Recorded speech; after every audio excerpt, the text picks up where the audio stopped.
명절 끝날 곧 큰 날에 예수께서 서서 외쳐 이르시되 누구든지 목마르거든 내게로 와서 마시라.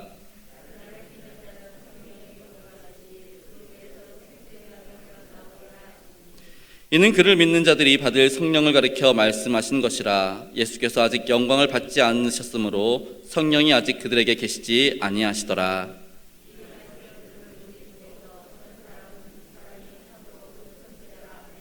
어떤 사람은 그리스도라 하며 어떤 이들은 그리스도가 어찌 갈릴리에서 나오겠느냐.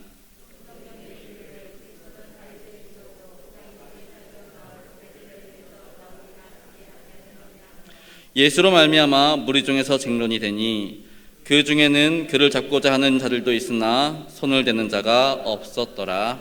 아멘. 오늘 본문 말씀을 보시면 그 시작을 이렇게 하고 있습니다. 명절 끝날 곧 큰 날에 라고 시작하고 있는 것을 볼 수 있습니다. 그럼 오늘 본문은 어떤 명절이랑 연결되어져 있을까요? 명절 끝날이라고 했는데 어떤 명절? 그래서 이걸 보려면 우리가 앞부분을 좀 살펴봐야 됩니다. 그래서 요한복음 7장 2절 우리 띄워놨을 겁니다. 말씀 한번 띄워주세요. 요한복음 7장 2절 우리 함께 읽겠습니다. 시작. 유대인의 명절인 초막절이 가까운지라. 예, 지금 7장은 초막절과 관련된 지금 사건들이 계속 나오고 있는 겁니다. 그래서 명절 끝날이라는 얘기는 지금 초막절 그 마지막 날 있었던 그 일을 지금 이야기하고 있는 겁니다. 여기서 잠깐 우리 이스라엘의 3대 절기 짚고 넘어가야겠죠. 이스라엘의 3대 절기 뭐가 있죠? 첫 번째 유월절, 그 다음에 오늘 바깥 초막절, 그 다음에 유월절 초막절은 잘 알아. 근데 중간에 하나 모르서 잘 이게 헷갈려. 뭐죠? 수장절은 장막절이랑 똑같은 말이에요. 이시로밖에 안 되네. 77절 맞습니다. 77절. 그렇게 해서 유월절, 77절, 그 다음에 초막절 또는 장막절이라고 하는데 이렇게 해서 이스라엘의 3대 절기가 있습니다. 제가 왜 갑자기 이스라엘 3대 절기를 말씀드리느냐? 이 이스라엘의 3대 절기가 우리 기독교 신앙하고 우리 기독교 절기하고 무관하지가 않습니다. 유월절 뭐하고 연결되어져 있지요? 예? 예수님의 십자가의 죽으심 그리고 부활하심, 이게 유월절 전후잖아요. 그러니까 유월절과 연결되어져 있는 게 우리 예수 그리스도의 지금, 딱 지금입니다. 그리고 77절 뭐랑 연결되어 있죠? 네? 성령 강림절. 왜? 77절 다른 이름이 뭐예요? 오순절이라고도 합니다. 그래서 이날 성령 강림절, 또 다른 이름으로 성령 강림절인데 이 77절이 또 우리 성령 강림절이랑 이렇게 또 연결되어져 있죠. 초막절은요? 초막절. 이게 원래 초막절 절기가 이스라엘이 출애굽을 하고 40년 동안 광야 생활하면서 초막을 짓고 살아서 그 초막을 그 광야 생활을 기념하면서 초막을 짓고 일주일 동안 생활하는 건데 사실은 이것도 기념하는 절기이지만 또 다른 기념이 있습니다. 지난 한 해 동안 우리에게 풍성한 곡식을 주신 하나님 감사를 드립니다. 늦은 비와 이른 비로 우리와 함께해 주신 하나님 감사를 드립니다. 그래서 그 의미가 수장절이라는 뜻입니다. 뭐랑 연결되어 있어요? 추수감사절이랑 또 이렇게 연결되어 있습니다. 그래서 이스라엘 3대 절기를 그냥 넘어가지 마시고 이게 또 우리 기독교의 예수님의 그 죽으심과 부활하심 그리고 또 성령 강림 그리고 추수감사절과 연결되어져 있구나라는 것들을 좀 묵상하시면서 또 이렇게 성경을 보시면은 또 다른 은혜가 있게 될 줄 믿습니다. 아무튼 이 오늘 초막절, 오늘 보면 나오는 사건이 초막절 끝 부분인데 이 초막절이 또 이제 이스라엘이 지켜야 되는 3대 절기이다 보니 대단한 행사가 있었습니다. 여러 가지가 있었는데 특별히 오늘 본문과 관련된 행사가 뭐냐? 이 초막절 아침이 되면은 초막절 이제 일주일 동안 지키는데 매일 아침마다 대제사장이 황금으로 된 이렇게 물 항아리를 이렇게 뒤에 이렇게 짊어맵니다. 그리고 예루살렘 성전에서부터 그 실로암까지 한 2-3km 걸린다고 합니다. 대략 우리 그냥 빨리 안 걷고 보통 사람 걷는 속도가 시속 4km라 그러니까 한 2, 3km 되면은 한 30분 조금 넘게 30분 왔다 갔다 아마 그런 시간입니다. 그러니까 예루살렘 성전에서부터 실로암목까지 한 30분 정도 이렇게 쭉 내려갑니다. 그리고 물을 퍼가지고 다시 메고 또 예루살렘 성전으로 올라갑니다. 근데 대제사장 혼자 그렇게 하느냐? 아니요. 대제사장이 딱 짐을 지고 이제 내려가면은 그 뒤로 제사장들이 쫙 줄을 서서 따라 내려갑니다. 그리고 그 제사장들 뒤로 초막절 행사를 함께하는 일반 국민들이죠. 일반 백성들이 또 쫙 해가지고 줄을 이뤄가지고 그냥 쫙 그 길을 따라 내려갑니다. 장관이죠, 그러니까 그 길을 그냥 사람들이 쫙 메우고 대제사장을 중심으로 쫙 내려가서 물을 푸고 또 올라갈 때도 그 제사장 뒤로 제사장들과 또 일반 국민들이 또 쭉 따라서 올라갑니다. 그렇게 물을 실로암못에서 길어와서 이 물을 이제 번제단 위에 우리 번제단 이제 동물들을 태우는 그 번제단 위에다가 쫙 붓습니다. 물을 부으면서 다 같이 기도를 합니다. 어떤 기도를 하느냐? 첫 번째는 아까 말씀드렸던 하나님, 우리 조상 이스라엘 백성들이 우리 조상님들이 출애굽을 하고 40년 동안 광야 생활했는데 반석을 깨트려서 물을 공급해 주신 하나님 감사합니다. 첫 번째는 그 기도고요. 두 번째는 하나님, 올 한 해도 우리에게 이른 비와 늦은 비를 주셔서 우리로 풍성한 결실을 맺게 해주셨습니다. 감사합니다. 내년에도 우리와 함께 해주셔서 풍성한 결실을 맺게 해주십시오 라고 하는 게 두 번째 기도의 내용입니다. 특별히 오늘 본문에 보시면은 그 마지막 날이라고 되어 있는데 이 초막절 절기 마지막 날에는 지나온 아까 말씀드렸지만 첫 번째가 6월절, 그렇죠? 그럼 77절 초막절, 이 초막절이 마지막 절기예요. 그러니까 이제 이스라엘이 꼭 지켜야 되는 마지막 절기이다 보니 마지막 날은 어떤 날이냐면 우리의 한 해 동안 지었던 모든 죄를 용서받을 수 있는 마지막 날이라는 생각이 되게 깊기 때문에 이 날은 절대로 빠질 수가 없는 날. 온 국민이 온 백성이 다 와가지고 이날만큼은 다 하나님 앞에 죄를 회개하고 하나님께 영광 돌리는 날, 그것이 바로 오늘 본문에 등장하는 명절 끝날 곧 큰 날이라는 절기의 의미라는 것입니다. 그러니까 지금 오늘 본문을 좀 이해하려면은 제가 말씀드렸던 그 모든 것들을 쭉 이해하시면 됩니다. 그러니까 지금 초막절 마지막 날, 정말 그러니까 절기의 마지막 날, 이스라엘의 모든 절기의 마지막 날, 그 큰 구원의 날에 지금 대제사장이 물을 길러가지고 번제단 위에 물을 막 부으면서 막 그러는 계속 행사가 있는 그 가운데 예수님께서 뭐라고 말씀하셔요? 누구든지 목마르거든 내게로 와서 마셔라. 나를 믿는 자는 성경의 이름과 같이 그 배에서 생수의 강이 흘러나오리라. 지금 이 말씀 하시는 거예요. 우리 예수님 너무 멋있잖아요. 막 행사가 있으면서 물이 막 이렇게 흘러나오고 막 정말 그럴 때 저거 의미 없어. 내가 저거의 실제야. 지금 그 말씀 해주시는 거예요. 우리 예수님께서 비유로 말씀하실 때 보면은 우리 공중 나는 새를 보라, 뭐 드레핀 백합화를 보라, 그 말씀하시는데 우리 이렇게 앉아가지고 우리 성도님들이랑 저랑 이렇게 있으면서 제가 만약에 예수님이라고 하면 얘들아 저 공중 나는 새를 봐, 여기 드레핀 백합화를 봐, 그러셨을 것 같으세요? 아니죠. 제자들이랑 길을 가면서 새가 막 날아다니니까 얘들아 저 새 좀 봐. 그리고 막 길을 가다 보니까 들에 이렇게 우리 민들레처럼 이렇게 들꽃이 있잖아요. 듣고 보면 얘들아 저것 좀 봐, 드레핀 백합화를 봐. 그러면서 눈앞에서 보여주면서 이렇게 비유를 하시다고 생각하시면 됩니다. 그래서 오늘 말씀도 똑같이 지금 그런 행사가 있을 때 그 물이 막 흘러 넘치고 있을 때 지금 이렇게 말씀을 하시는 것이죠.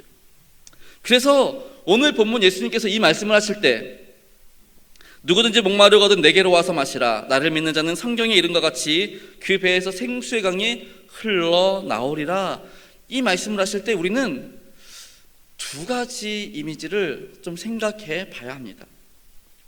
첫 번째는 애굽에서 나온 이스라엘 백성들, 아까 전에 초막절 절기가 어떤 내용이라고 했어요? 40년 동안 광야 생활하면서, 광야 생활에서 가장 필요한 게 뭐예요? 물이잖아요, 물. 정말 그 막 40도, 50도까지 막 올라가는 거기에서 막 물 없으면 어떻게 살아요? 그러니까 이스라엘 백성들 그 광야에서 어떻게 먹고 살았어요? 모세가 반석을 쪼개서 흘러나오는 물 200만 명이 다 먹고 그랬었잖아요. 그런가 하면 성경 우리 시편 말씀 보시면 하나님을 뭐라 그래요? 나의 반석, 피난처, 요새 이러한 말로 표현하는 것들을 볼 수 있습니다. 그러니까 광야에서 물이 필요할 때 반석을 깨서 물이 나왔다는 것은 반석이신 예수 그리스도의 몸을 깨서 거기서 나오는 물을 마시게 하신 것이다 라고 이해하시면 됩니다. 사실 제가 말씀드리는 이 해석은 제 해석이 아니라 사도 바울의 해석입니다. 우리 함께 찾아보실까요? 고린도전서 10장 1절로 4절까지 말씀입니다.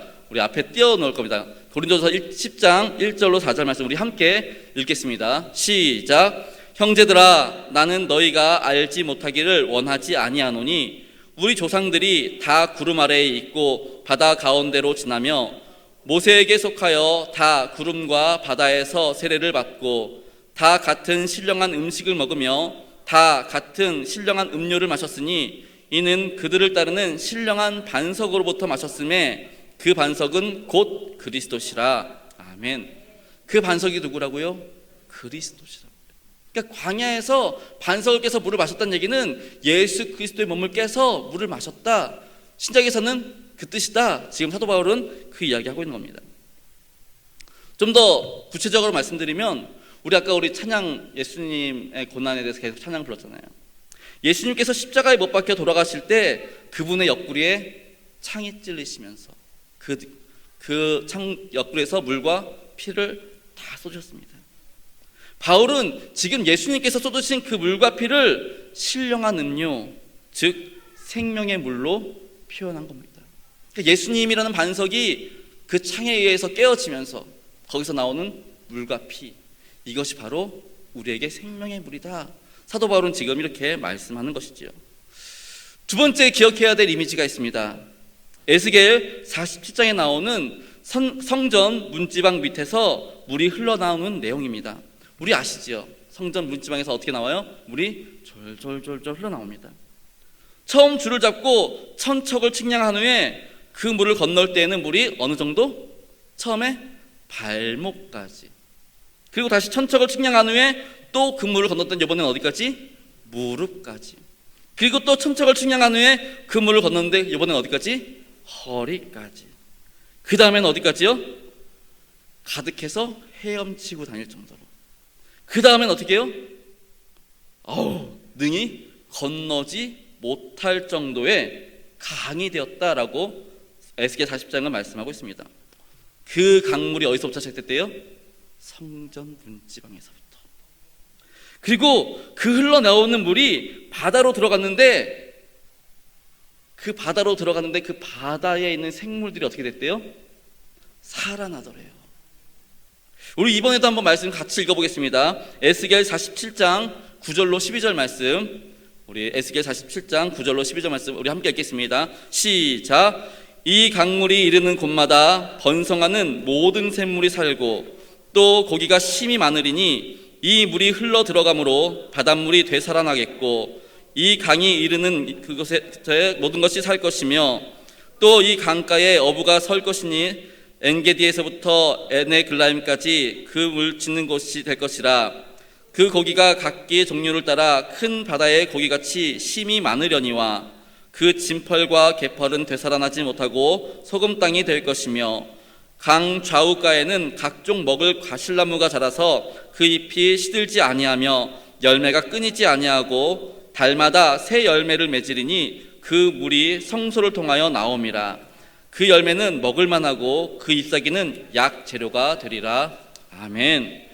성전 문지방 밑에서 조금씩 졸졸졸 이렇게 흐르면서 나오는 물이 마침내 강을 이루고 그리고 바다에 이르러 바다에 있는 모든 생물들을 살리고 그리고요 생명을 살리고 그런 것처럼 오늘날 이 말씀은 예수 그리스도의 옆구리에서 반석이신 예수 그리스도의 그 옆구리에서 쏟아 흘려내리신 그 피와 물이 12제자와 사도 바울과 그리고 수많은 주님의 종들을 통해 예루살렘과 온 유대와 사마리아와 땅끝까지 이르러 전해졌고, 또 이 피는 온 세상의 죄를 속하며 온 세상을 생명으로 살리는 생수라는 것입니다. 그러니까 우리가 이 고난주간에 이 생수의 물을 마셔야 할 것입니다. 계속해서 오늘 본문 39절 말씀을 보니까 이 생수의 강이 뭐래요? 39절에 보니까 이 생수의 강이 뭐래요? 성령이래요. 오늘 본문 말씀대로라면 성령은 그냥 주어지는 것이 아니라는 거죠. 누굴 통해서? 예수 그리스도를 통해서. 예수님은 요한복음 16장에서 어떤 말씀을 하시냐면 장차 성령님께서 오실 것이다, 나를 대신해서 성령님께서 오실 것이다 라고 말씀하시는데 조건이 하나 있었습니다. 거기에 어떤 조건? 내가 있던 곳으로 돌아가면, 내가 있던 곳으로 가면 내가 누구를? 성령을 너에게 보내주겠다, 이렇게 말씀을 하십니다. 다시 말씀드리면 예수님이 없이는 성령님도 없다라는 것이죠. 이게 매우 중요합니다. 왜냐하면 우리는 늘 성령 충만을 위해서 기도하고 성령 충만을 간구합니다. 그리고 또 성령이가 늘 함께하기를 기대합니다. 근데 정말 중요한 것은 예수님이라는 거예요. 칼빈은 우리의 전 존재가 타락해가지고 우리의 힘으로는, 우리의 지혜로는, 우리의 능력으로는 하나님을 알 수 있는 능력이 없다라고 말을 합니다. 그래서 하나님이 당신을 알 수 있도록 누구를? 예수 그리스도를 우리에게 보내주셨다라고 이야기를 합니다. 그러니까 하나님이 자신을 알리기 위해서 자신의 성자 예수 그리스도를 이 땅에 보내주셨다라는 것이죠. 그러니까 예수님 없이는 누구도 알 수 없어요. 하나님도 알 수 없다라는 것입니다. 정리해서 말씀드리면 예수님이 없이는 성령님을 우리가 경험할 수도 없고, 예수님이 없이는 하나님도 알 수가 없다라는 것이죠. 그럼 반대로 예수님을 모르는데, 예수님을 잘 몰라. 근데 난 성령님 알아. 예수님을 잘 모르는데 하나님은 알아. 이거는 거짓말이라는 겁니다. 예수님을 알아야 성령님을, 예수님을 알아야 하나님을 알게 된다라는 것이죠. 사랑하는 우리 일산 명성교회 성도 여러분, 올 한 해 그리고 이 고난주간에 예수님께서 흘리신 그 십자가의 보혈이 우리에게 생수가 되어 그 피를 먹고 마시는 자마다 성령으로 충만케 되며 성령의 도우심으로 되살아나는 능력을 경험하실 수 있기를 바랍니다. 이걸 위해서 우리가 해야 할 일이 있죠. 뭐죠? 뭘 해야 돼요? 열심히 이제 기도 생활을 해야죠. 언제부터? 내일부터. 내일부터 뭐가 있는데요? 고난주간 특별 새벽 기도가 있죠. 그러니까 내일부터 또 부지런히 나와서 예수 그리스도의 그 생명의 보혈의 피가 우리 가운데 흘러져서 정말 놀라운 은혜를 누릴 수 있는 그런 시간을 허락해 달라고, 우리가 고난주간 특별 새벽 기도를 위해서 또 힘쓰실 수 있는 저와 성도님들 되실 수 있기를 바랍니다. 기도하시겠습니다.